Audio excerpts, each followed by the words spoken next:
Assalamualaikum dan salam syurgaku sayang, bersama saya Alfairez Jumurin. Berita malam dimulakan mengenai mesyuarat Pra-Majlis Dewan Undangan Negeri Dun Sarawak akan diadakan esok 15 Mei 2022 sebelum persidangan Dun Sarawak bermula pada 17 Mei ini. Menteri Utiliti dan Telekomunikasi Sarawak Datuk Julaihi Narawi berkata notis telah diterima berkenaan perkara itu dan perbincangan juga telah diadakan bagi soalan yang akan dikemukakan pada pihak kementerian. No, I have gone through the details. We are yet to have this full discussion in the pre-council tomorrow. Yeah, saying that notice has not been given is not correct lah. I do not know the opposition lah. Yeah, but we have received what do you call the notice earlier. Otherwise, how do they submit their question? All members have submitted their questions, and we have discussed in my ministry. We have discussed all the questions submitted to my ministry, meaning that a notice have reached everybody. Beliau berkata demikian ketika ditemui pada majlis sambutan Hari Raya Aidilfitri di Kuching pada Sabtu. Datuk Julaihi menambah beberapa perkara akan dibincangkan pada mesyuarat pra-majlis tersebut, namun rang undang-undang RUU yang bakal dibentangkan akan diketahui selepas mesyuarat itu dilaksanakan. Seterusnya di Miri, masalah banjir kilat yang kerap melanda di kawasan Promin Jaya, Desa Senadin Miri telah dikenal pasti puncanya. Ia susulan tinjauan Menteri Pengangkutan Sarawak Datuk Seri Lee Kim Shin ke kawasan itu pada Jumaat selepas menerima banyak aduan daripada penduduk berhubung isu tersebut. Difahamkan punca banjir kilat itu disebabkan parit serta pembentong bawah tanah di lokasi terbabit tersumbat akibat kerja-kerja menembok tanah oleh syarikat pemaju. Lately there have been too many complaints already. That's why I'm trying to bring all the agency here and look what is the cost, actual cost of the this banjir, these clusters in the area, and that is the cost. The outlet there is a cost. Yeah, they have really cleared all this inside. They are all doing the clearing already. Datuk Seri Lee yang juga Ahli Dewan Undangan Negeri Senadin turut meminta Majlis Bandaraya Miri MBM bersama pihak berkepentingan mengadakan mesyuarat kecemasan untuk menangani masalah tersebut. Ujarnya lagi, Jabatan Pengairan dan Saliran JPS bahagian Miri juga diminta untuk terus mengorek parit yang tersumbat sepanjang 2 km sehingga ke Sungai Miri Kecil agar dapat melancarkan pengaliran air sekaligus mengatasi masalah banjir kilat yang kerap melanda. Dalam perkembangan lain, Datuk Seri Lee memberitahu rumah api di Tanjung Kidurong yang memberi kemudahan petunjuk laluan kapal di kawasan perairan laut kawasan Tanjung Kidurong akan dinaik taraf. Ujarnya hasil lawatan ke rumah api yang dibina pada tahun 1872 itu, sebelum ini beberapa perkara perlu diambil perhatian.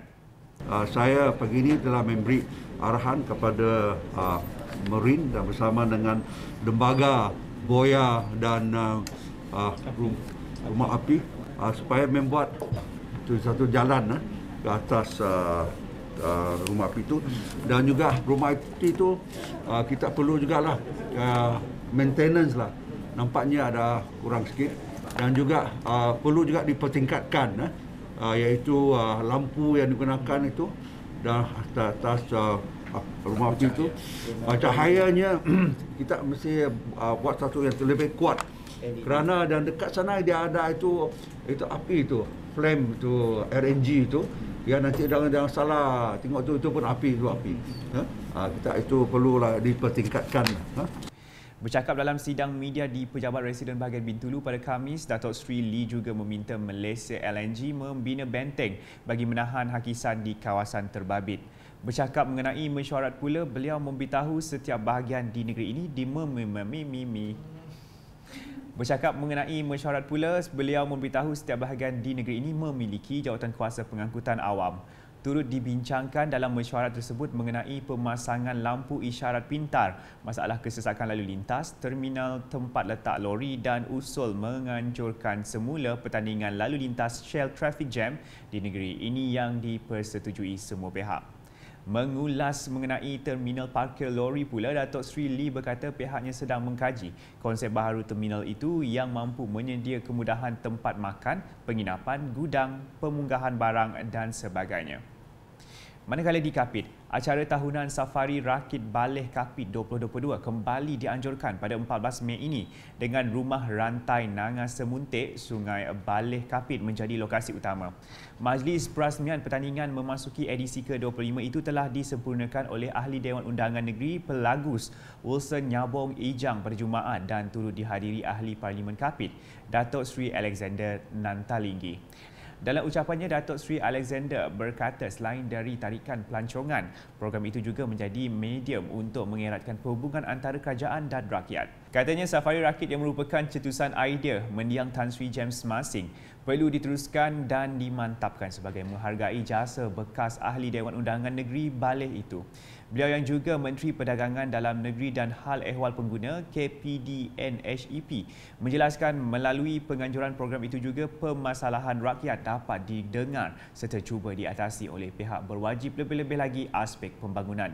Sementara itu, Wilson ketika berucap berharap acara yang telah dimasukkan dalam kalendar pelancongan Sarawak itu dapat dianjurkan dengan lebih meriah dan berskala besar di masa akan datang. Ujarnya ia bagi menarik dan merancangkan sektor pelancongan negeri ini agar dapat menambah hasil dan menggerakkan ekonomi rakyat Sarawak dan negara amnya. Keperkembangan di Sibu. Penggiat seni dan kreatif di Sibu berpeluang mengetengahkan bakat mereka dalam program The Stage yang akan diadakan pada 27 hingga 28 Mei ini bertempat di Rejang Esplanade. Diilhamkan oleh Ahli Dewan Undangan Negeri Bukit Asik, Joseph Cheng Jin E. Program itu bertujuan mengalakkan penghibur di Sibu berani memberi perubahan untuk pendedahan dengan bekerjasama bersama agensi media kreatif profesional. The event organized by the youth, it is for the young people in Sibu, the youth for the youth. So that will be number one. Number two, I hope that with this, the talents of Sibu young people can be exposure,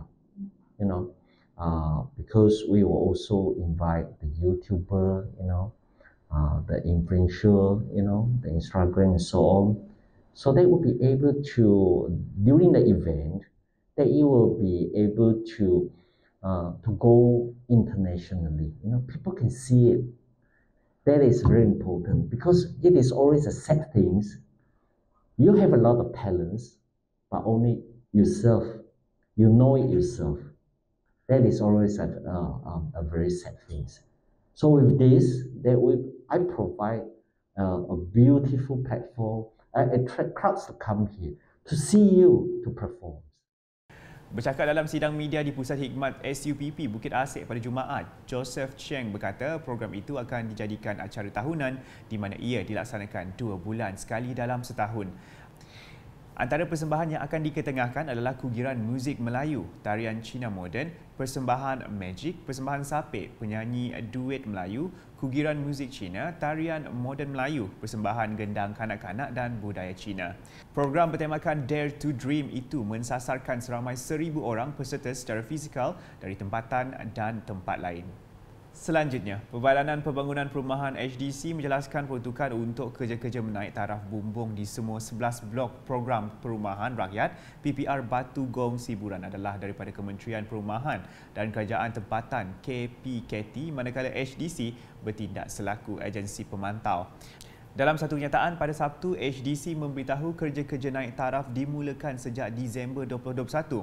Namun pihak kontraktor mengalami masalah mendapatkan tenaga kerja pada awal tahun 2022 dan menghadapi masalah kelewatan menerima bahan bekalan dan gantian daripada pembekal. Jelas kenyataan itu, 6 blok telah dibuka bumbung, 2 blok telah siap kerja-kerja naik taraf, sementara 4 blok masih menunggu bekalan bahan untuk dipasang. Sehubungan itu, HDC memberi jaminan akan memantau rapat kerja-kerja kontraktor sehingga semua kerja naik taraf bumbung di PPR Batu Gong siap. HDC juga menjagakan kerja-kerja naik taraf bumbung PPR Batu Gong siap selewat-lewatnya pada Julai 2022. Bagi menangani isu berbangkit, HDC akan mengadakan sesi perjumpaan susulan bersama pihak kontraktor dan wakil PPR Batu Gong dalam masa terdekat. Berikut pula, penghujung Ramadan kali ini memberi sinar baharu kepada 564 keluarga dari Kampung Panglima Seman Lama, Kampung Semarang dan Kampung Pulau Ulu di kawasan seberang hilir apabila mereka akan dipindahkan ke perumahan Darul Hana pada Ogos ini. Beberapa penduduk yang sempat ditemu bual wartawan Unit Komunikasi dan Penerangan Sarawak UKAS semasa meninjau perumahan Darul Hana menzahirkan rasa teruja dan bersyukur kerana akhirnya dapat pindah ke kediaman baru. Salah seorang penduduk dari Kampung Panglima Seman, Awang Jackie Awang Bakat berkata beliau sangat teruja kerana penantiannya untuk mendiami rumah baru yang lebih selesa akhirnya tercapai. Rasa banggalah sama kami kerana kami dapat pindah ke situ lah. Agak-agak kami lebih dalam 10 tahun sembiar kami lebih 10 tahun lah. Kami kata banggalah ke situ lah kami boleh kata aman lah. Sementara itu, pasangan suami isteri Johar Hashim dan Anum Hasbi yang juga berasal dari Kampung Panglima Seman turut melahirkan rasa gembira kerana dapat berpindah ke rumah baru pada Ogos kelak. Masa gembira lah, tempat kami diam dapat sunyi lah, tu gembira. Sama sepasi dengan kawan-kawan lagi lah dengan sebati sama kami. Ya, dia pinta. Bulan 8 tu seharusnya akan dipindah di sini, itu lama dia lagi lah. Sekian edisi malam bersama saya Alfaris Jemurin. Berita lebih lanjut boleh didapati di semua platform media sosial UKAS termasuk portal ukas.sarawak.gov.my dan UKAS channel di YouTube. Salam UKAS.